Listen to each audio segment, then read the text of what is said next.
Good morning everyone.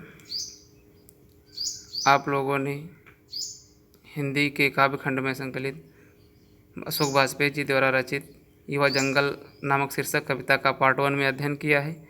अब part 2 में आप लोग अशोक वाजपेयी जी द्वारा रचित भाषा एकमात्र अनंत नामक शीर्षक कविता का अध्ययन किया है।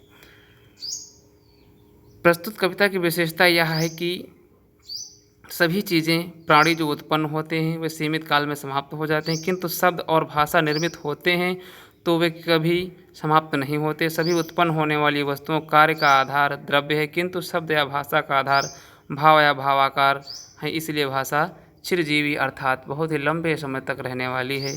भाषा कभी भी मिटने वाली नहीं है, अर्थात भाषा एकमात्र अनंत है जिसका कभी भी अंत नहीं है। आइए अध्ययन करते हैं। फूल झरता है, फूल शब्द नहीं। बच्चा गेंद उछालता है सदियों के पार, लोकती है उसे एक बच्ची। लोकती मतलब रोकती है।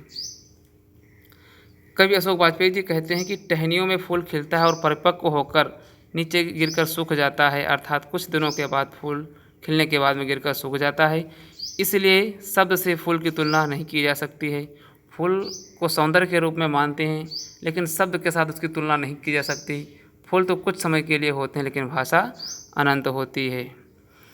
शब्द सदैव अर्थवान बने रहते हैं। इसी तरह संसार के अनेक कार्य संपन्न होते हैं, किंतु वे सब सीमित काल में होते हैं। जैसे एक बच्चा गेंद उछालता है, यह कार्य सैकड़ों वर्षों से होता आ रहा है। एक बच्ची गेंद को अपने हाथों में लपक लेती है, अर्थात रोक लेती है। यह परंपरा चलती आ रही है, सभी कार्य होते आ रहे हैं।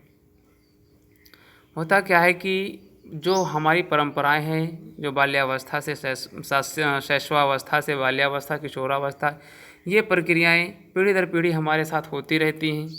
किंतु जो शब्द जैसे माँ बाप, जो शब्द आदिकाल से चला आ रहा है वही आज भी चला आ रहा है। जो शब्द है वो अनंत है, चिरजीवी है, कभी भी न मिटने वाला है। आगे, बूढ़ा गाता है एक पद, दोहराता है दूसरा बूढ़ा, भूगोल और इतिहास से परे किसी दालान में बैठा हुआ। कवि जी कहते हैं कि एक वृद्ध व्यक्ति परंपरा से गीत गा रहा है। वृद्ध हो रहे लोग उसे दोहराते चले आ रहे हैं, अर्थात जो हमारी प्राचीन परंपराएं आदिकाल से चली आ रही हैं उनको हम लोग दोहराते हुए चले आ रहे हैं, उसी संस्कृत में लीन हैं, लिप्त हैं। सब लोग जो वृद्ध हो रहे हैं अपनी दालान में बैठे, यह कार्य जो इतिहास और भूगोल से संबंधित नहीं, निरंतर दोहराए जाते हैं। अर्थात सभी लोग कुछ न कुछ अपना काम किया करते हैं, लेकिन फिर भी कवि जी कहते हैं कि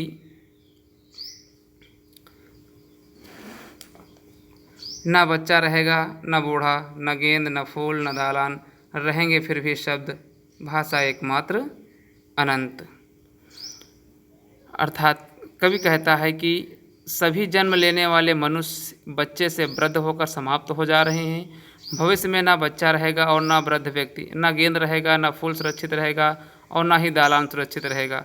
सब कुछ समाप्त हो जाएगा, अर्थात सभी लोग समाप्त हो जाएंगे। किंतु शब्द, भाषा तो चिरजीवी है। शब्द जो है वो चिरजीवी अर्थात दीर्घायु है, लंबे वर्षों तक चलने वाले हैं। वे सदैव अस्तित्ववान बने रहेंगे, ये कभी समाप्त नहीं होंगे। तो जो हमारी भाषा होती है वो कभी भी ना मिटने वाली होती है। भाषा सदैव अनंत रहती है, कभी ना मिटने वाली रहती है। बच्चों, इन पंक्तियों को ध्यानपूर्वक सुनने और अध्ययन करने के बाद में संदर्भ सहित व्याख्या करेंगे। धन्यवाद।